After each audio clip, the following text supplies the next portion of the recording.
Sobhuza I, Godfather of Swaziland. Sobhuza was king of the bakaNgwane from 1815 to 1839. Sobhuza was born into the ruling Dlamini Clan around 1780, north of the Pongola River. When Sobhuza came to power in 1815, he had to avoid the terrible tribal wars known as the Crushing. Never again would battles in this region of the continent be the same.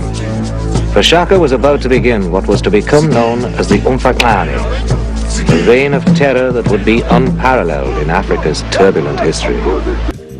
He led his people north of the Usutu River and incorporated refugees of Shaka's wars into their clan.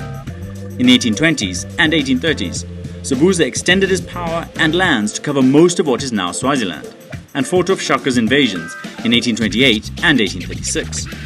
He developed a powerful army and strong clan loyalties, building the foundation of the Swazi nation.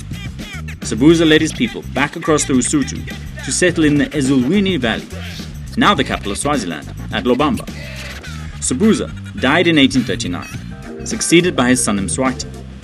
Sobhuza's legacy remains. His son Mswati founded the nation named after him, Swaziland, and Swazis celebrate Somhlolo Day on September 6th every year as their Independence Day.